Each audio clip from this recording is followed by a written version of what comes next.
SSC MTS की तैयारी करने वाले सभी युवा साथियों का लक्ष्य तक पर स्वागत है।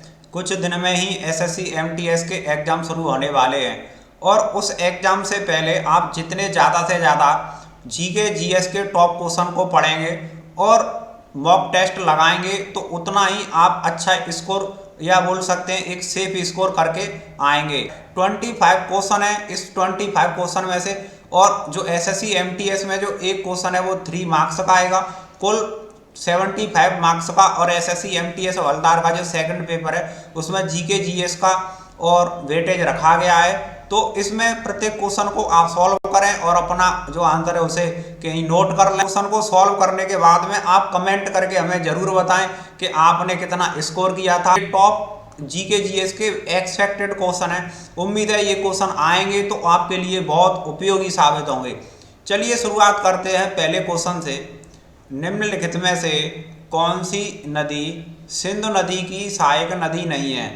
निम्नलिखित में से कौन सी नदी सिंधु नदी की सहायक नदी नहीं है? ये 4 ऑप्शन में इनमें से कौन सी नदी सिंधु नदी की सहायक नदी नहीं है? इसका उत्तर होगा ऑप्शन नंबर ए, गोमती नदी। गोमती नदी सिंधु नदी की सहायक नदी नहीं है, जबकि चेनाब, व्यास, रावी, सतलज ये सभी की सभी, झेलम ये सभी की सभी जो नदियां हैं ये सभी सिंधु नदी की सहायक नदी हैं। सिंधु नदी मानसरोवर झील के निकट के पास से निकलती है, जम्मू कश्मीर में प्रवेश करती है और उसके बाद पाकिस्तान में चली जाती है। इस सिंधु नदी का 20% पानी भारत उपयोग कर सकता है सिंधु नदी जल समझौता के अनुसार।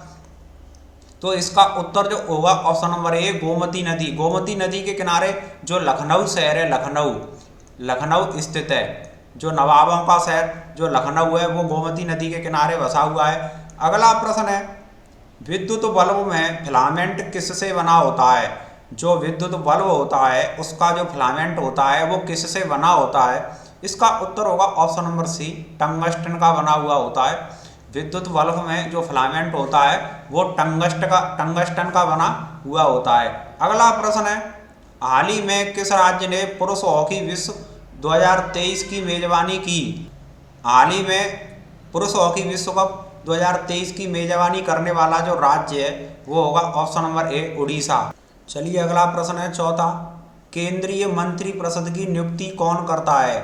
केंद्रीय मंत्रिपरिषद की नियुक्ति कौन करता है? इसका उत्तर होगा ऑप्शन नंबर डी, प्रधानमंत्री की सलाह पर भारत के राष्ट्रपति।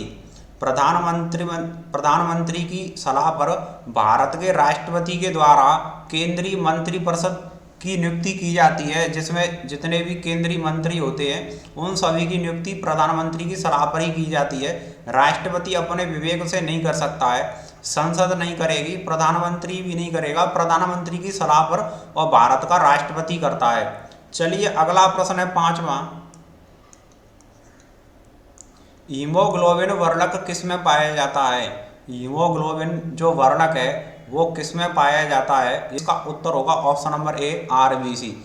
जो रेड ब्लड सेल होते हैं, लाल रक्त कोशिकाएं, लाल रक्त कोशिकाओं में हीमोग्लोबिन पाया जाता है।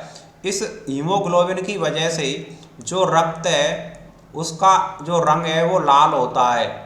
चलिए अगला प्रश्न है 6वां, भारतीय संविधान में कौन सा अनुच्छेद उपाधियों के अंत से संबंधित है? भारतीय संविधान में कौन सा अनुच्छेद उपाधियों के अंत से संबंधित है? इसका उत्तर होगा ऑप्शन नंबर डी, अनुच्छेद 18।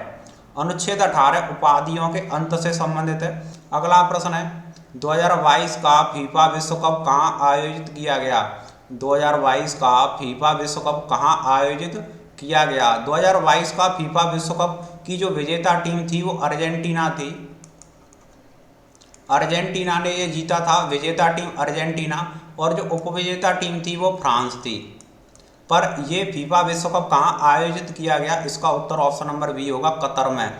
कतर में आयोजित किया गया था और अर्जेंटीना ने, और जो फीफा विश्व कप 2022 का वो जीता था फ्रांस, और इसकी उपविजेता टीम रही थी। फीफा वर्ल्ड कप की वीडियो भी हमारे चैनल पर और उससे संबंधित बनने वाले मोस्ट इंपोर्टेंट प्रश्नों के साथ और हमने चैनल पर डाल रखी है, आप उसे जरूर जा करके देखें। प्रश्न नंबर 8 है, भारतीय अंतरिक्ष अनुसंधान संगठन इसरो के अध्यक्ष कौन है? वर्तमान में इसरो के अध्यक्ष कौन है? वर्तमान में जो नियुक्तियां हुई हैं इनकी भी वीडियो चैनल पर आप देख सकते हैं। भारतीय अंतरिक्ष अनुसंधान संगठन के अध्यक्ष, इसका उत्तर होगा option number A doctor S Somnath. Doctor S Somnath हैं, ये वर्तमान में इसरो के अध्यक्ष हैं। और जो समीर वी कामत हैं, समीर वी कामत, ये डीआरडीओ के अध्यक्ष हैं। और अनिल चौहान, जो अनिल चौहान है, ये वर्तमान में सीडीएस है। वर्तमान भारत के जो नए सीडीएस हैं वो अनिल चौहान है। कल ये प्रश्न और आर्मी की जो सेकंड शिफ्ट हुई थी उसमें ये प्रश्न पूछा गया था। मनोज पांडे वायुसेना अध्यक्ष हैं, तो यहाँ पर जो इसरो के अध्यक्ष होंगे डॉक्टर एस सोमनाथ। इसका उत्तर ऑप्शन नंबर ए होगा। अगला है प्रश्न, भारत में नई आर्थिक नीति कब अपनाई गई? भारत में नई आर्थिक नीति कब अपनाई गई? इस आर्थिक नीति के अपनाने के बाद और उदारीकरण या निजीकरण का युग भारत में शुरू हो गया था, तो इसका उत्तर होगा ऑप्शन नंबर बी 1991। बहुत मोस्ट इंपोर्टेंट प्रश्न, इसे आने की सबसे ज़्यादा संभावना है।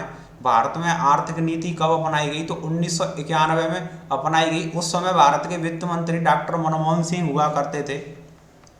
डॉक्टर मनमोहन सिंह वित्त मंत्री थे जब आर्थिक नीति अपनाई गई थी 1991 में। इस नीति के अपनाने के बाद और वैश्वीकरण और निजीकरण, उदारीकरण की प्रक्रिया भारत में शुरू हो गई थी। अगला प्रश्न है, निम्नलिखित में से किसे एशिया का ज्योतिपुंज कहा जाता है? एशिया का ज्योतिपुंज या लाइट ऑफ एशिया कहा जाता है। निम्नलिखित में से किसे एशिया का ज्योतिपुंज या लाइट ऑफ एशिया के नाम से जाना जाता है? इसका उत्तर होगा option number B Gautam Buddha. Gautam Buddha को लाइट ऑफ एशिया या एशिया का ज्योतिपुंज कहा जाता है। ऑप्शन नंबर बी इसका एकदम करेक्ट आंसर है। बुद्ध से संबंधित बनने वाले और इनसे संबंधित प्रश्न जरूर बन करके आएंगे। बुद्ध से, महावीर से, तो जैन धर्म और बौद्ध धर्म की वन लाइनर की वीडियो आप चैनल पर जरूर जा करके देखें। अगला प्रश्न है, हाल ही में 95वें ऑस्कर अवार्ड में बेस्ट डॉक्यूमेंट्री शॉर्ट फिल्म का अवार्ड किसे मिला? जो 95वें ऑस्कर अवार्ड अमेरिका में जो दिए गए थे उसमें बेस्ट डॉक्यूमेंट्री शॉर्ट फिल्म का अवार्ड किसे मिला? इसका उत्तर होगा option number A the elephant whispers. इसे दिया गया, ये दक्षिण भारत की एक शॉर्ट फिल्म है जिसे भारत को दो ऑस्कर अवार्ड मिले थे। एक जो RR जो मूवी है उसका जो गाना है नाटू नाटू या नाचो नाचो बोल सकते हैं, इसको अवार्ड मिला था बेस्ट सॉन्ग के लिए, बेस्ट ओरिजिनल सॉन्ग के लिए। प्रसिद्ध जो गायत्री मंत्र है इसका वर्णन किस प्राचीनतम ग्रंथ में और मिलता है या दे रखा है? तो इसका उत्तर होगा ऑप्शन नंबर सी ऋग्वेद में। चलिए अगला प्रश्न है, 1954 में भारत ने किस देश के साथ पंचशील समझौता किया था? भारत ने किस देश के साथ पंचशील समझौता किया था 1954 में? इसका उत्तर होगा ऑप्शन नंबर डी चीन के साथ किया था। पंचशील जो समझौता हुआ था भारत का वो चीन के साथ हुआ था। प्रश्न है, मंदी या अवसाद के दौरान किस प्रकार की बेरोजगारी बढ़ जाती है? मंदी चल रही हो या अवसाद के दौरान किस प्रकार की बेरोजगारी बढ़ जाती है? तो इसका उत्तर होगा ऑप्शन नंबर बी चक्रीय बेरोजगारी। चलिए अगला प्रश्न है, भारत का एकमात्र सक्रिय ज्वालामुखी अंडमान एवं निकोबार के किस द्वीप में स्थित है? भारत का एकमात्र सक्रिय ज्वालामुखी अंडमान एवं निकोबार के किस द्वीप पर स्थित है? तो इसका उत्तर होगा ऑप्शन नंबर सी बैरेन द्वीप पर। जो अंडमान निकोबार द्वीप है उसमें जो बैरेन द्वीप है इस पर भारत का एकमात्र सक्रिय ज्वालामुखी है। अगला प्रश्न है, कौन सी गैस वायुमंडल में दूसरी सबसे प्रचुर मात्रा में पाई जाती है? कौन सी गैस वायुमंडल में दूसरी सबसे प्रचुर मात्रा में पाई जाती है? अगर हम पहले नंबर की बात करें तो नाइट्रोजन जो गैस पाई जाती है वो 78% है, पर यहाँ दूसरी पूछी गई है तो इसका उत्तर होगा option number D oxygen. Oxygen की जो मात्रा है वो 21%। पहले नंबर पर आती है नाइट्रोजन। वातावरण में या वायुमंडल में नाइट्रोजन गैस सबसे ज़्यादा पाई जाती है 78%। और दूसरे नंबर पर आती है ऑक्सीजन। दूसरी सबसे गैस पूछी गई तो इसका उत्तर होगा ऑप्शन नंबर डी ऑक्सीजन। और उसके बाद कार्बन डाइऑक्साइड, ऑर्गन, अदर गैसें और 1% में ही आती हैं। अगला प्रश्न है, अजंता की गुफाओं में वास्तुकला किस वंश द्वारा बनाई गई थी? अजंता की जो गुफाएं हैं, अजंता या एलोरा, इसमें प्रश्न है कि अजंता की गुफाओं में जो वास्तुकला किस वंश द्वारा बनाई गई थी? तो इसका उत्तर होगा ऑप्शन नंबर बी, गुप्त वंश के द्वारा।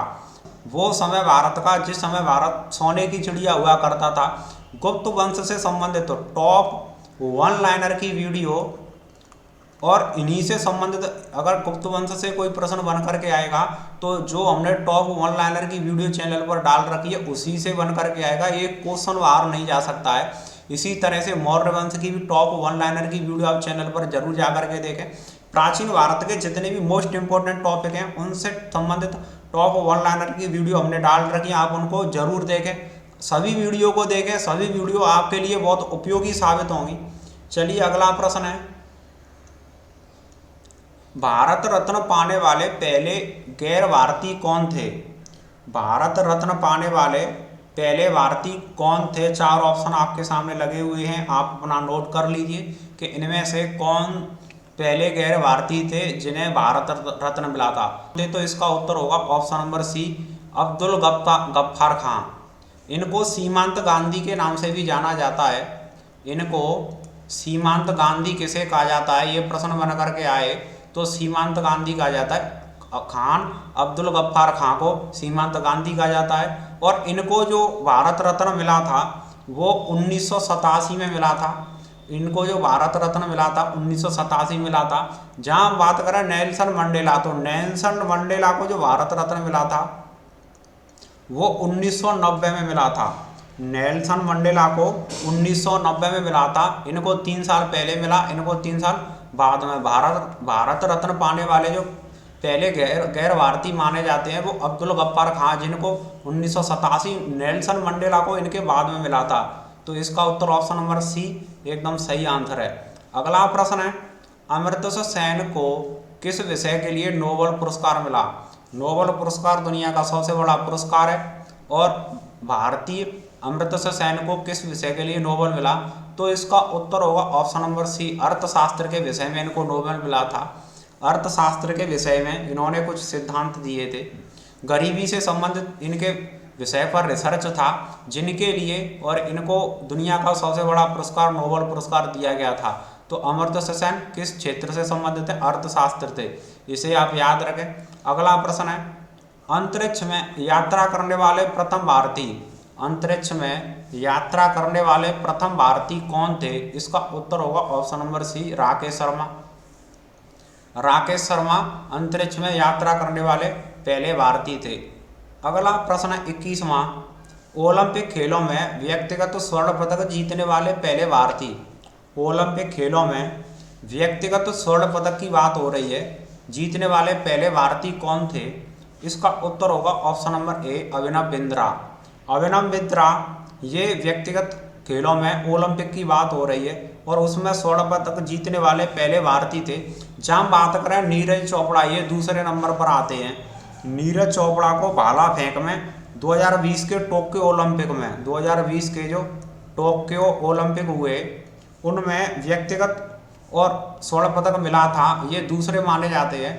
अभिनव बिंद्रा ने 2008 में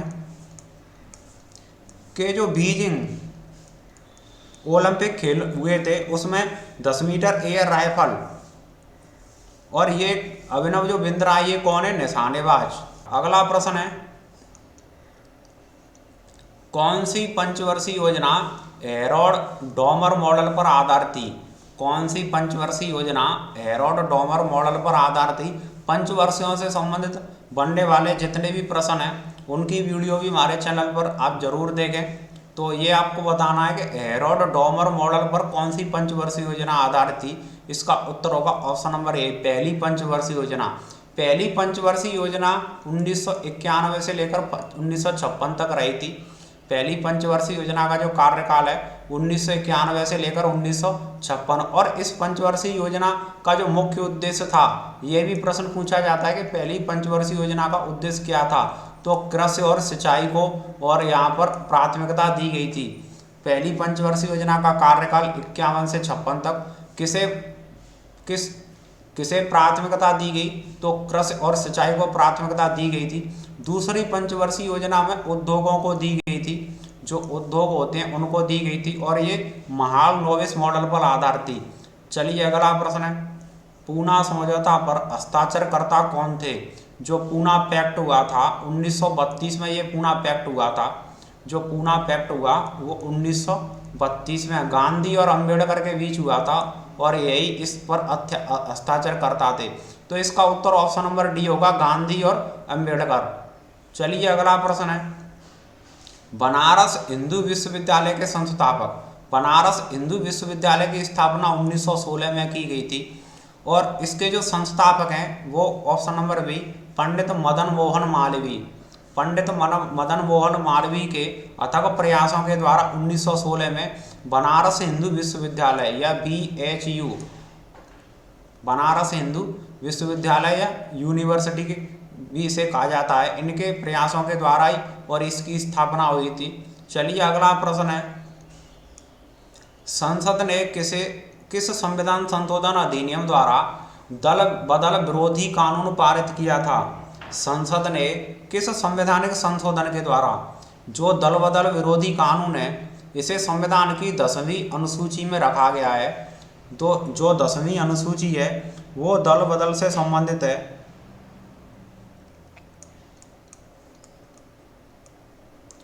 और इसे किस संविधान संशोधन के द्वारा और पारित किया गया था? तो इसका उत्तर होगा ऑप्शन नंबर बी, 52वां संविधान संशोधन। 52वां संविधान संशोधन है वो दल बदल विरोधी कानून से संबंधित है। इस वीडियो में हमने आपको टॉप 25 एक्सपेक्टेड क्वेश्चन कराए हैं जो SSC MTS में और आ सकते हैं। अगर आपने जितने भी क्वेश्चन इसमें से कितने सही किए हैं, कितने गलत किए हैं, या आपका स्कोर कितना रहा है, आप हमें और कमेंट करके ज़रूर बताएं। हमें पता चल जाएगा कि और कितने साथियों ने इस मॉक टेस्ट को पूरा लगाया है, कितना अपना स्कोर किया है। ये वीडियो और ये मॉक टेस्ट और ये टॉप 25 एक्सपेक्टेड क्वेश्चन आपके लिए बहुत उपयोगी साबित होंगे। अगर आप चैनल पर नए हैं तो चैनल को सब्सक्राइब जरूर करें। सब्सक्राइब करना इम्पोर्टेंट है और शेयर करना भी बहुत ज़रूरी है। जितने भी तैयारी करने वाले SSC MTS के या एग्ज़ाम देने वाले हैं कुछ दिन में ही, तो आप उनको इस वीडियो का लिंक ज़रूर शेयर कर दें और लाइक करना ना भूलें। वीडियो को पूरा अंत तक देखने के लिए बहुत बहुत धन्यवाद। मिलते हैं आपसे अगली वीडियो में। जय हिंद, जय भारत।